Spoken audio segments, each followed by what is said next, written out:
everyone, welcome to this episode of Context is King. I'm Rebecca Brayton, and with me as always is WatchMojo founder and CEO Ashkan Karbasfrooshan to discuss the fact that Netflix is starting to do top 10s.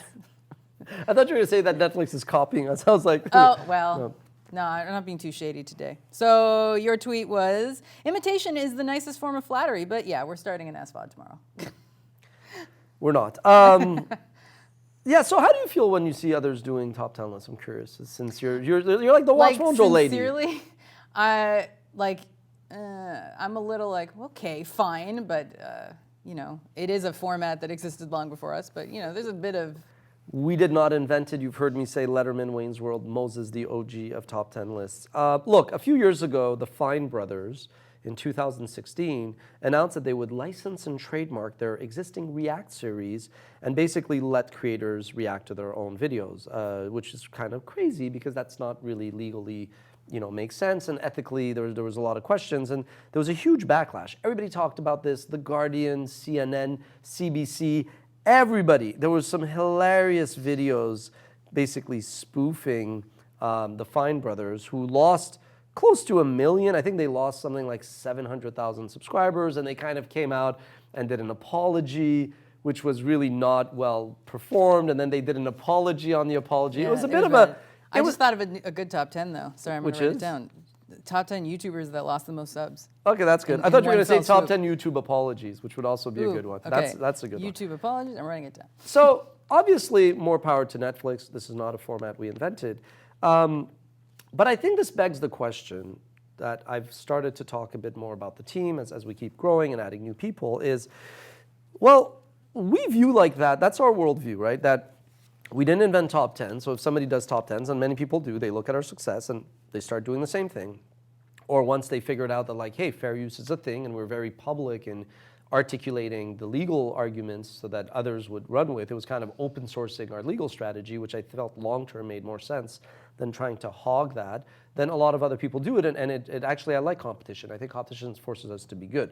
But then it gets to a point of, we also experiment, because we used to do more than top 10s, and sometimes when we start to do other genres and formats, there's two dynamics. One is that YouTube audiences, we've said this many times, they're not actually subscribing to a channel or a network, they're subscribing to a show.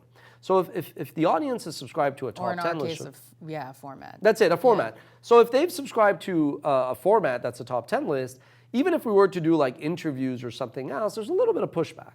As like I've said, we can eventually maybe do like top 10 tips to grill the ultimate steak. Because it's a top 10, we have that kind of permission and authority. But if we did like top 10, just how to cook a steak, I think people would be like, yo, it's just 2 degrees of separation. We've done that. We've done that. We've done it all. But so I think sometimes when we do it, I'm very wary of telling the team, hey, YouTube is a big place. It's the world of fragmentation. If you come across something you like, you can't act, there's nothing legally preventing you from doing this, because it's not like a format. You can't really trademark some of these things. But I'm like, you just have to be careful that you're always adding to it, adapting it, running with it, making it kind of our own, right? Even with the top 10s, we use clips. It was a countdown. It was VO based. And so I just think it's important to remember that we have a lot of creators who work with us.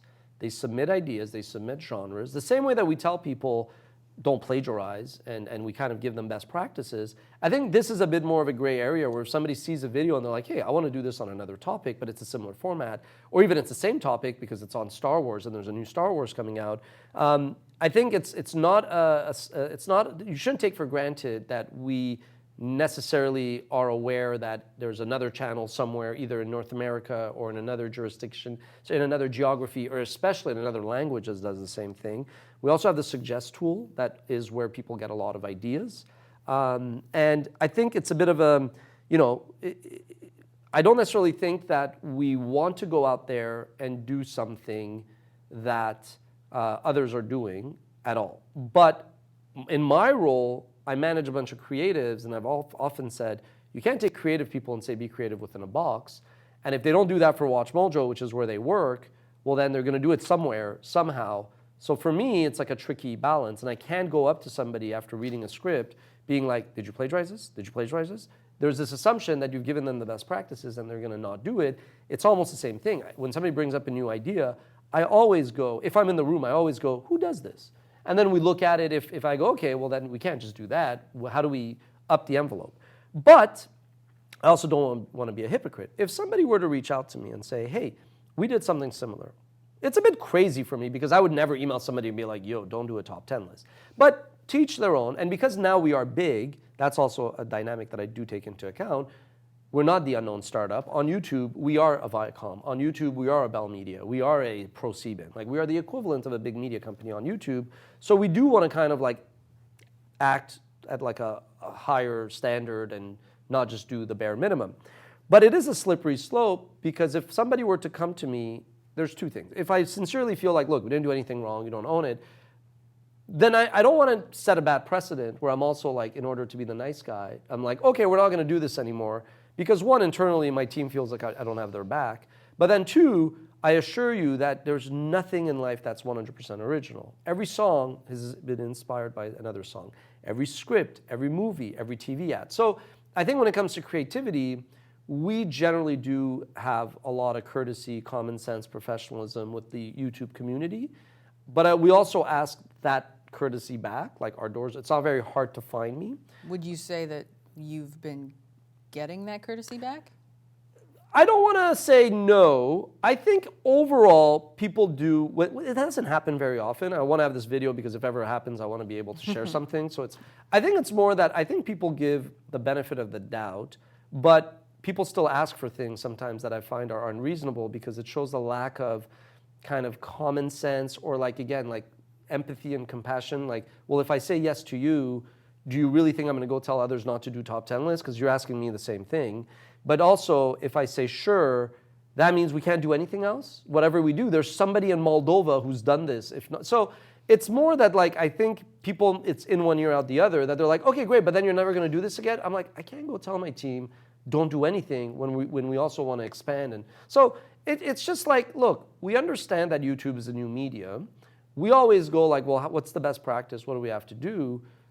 And I think YouTube is kind of shitty sometimes because the second somebody does something, everybody else does it as well. And I think over time, as the platform matures and as creators become more... I don't think that's exclusive to YouTube, but yeah.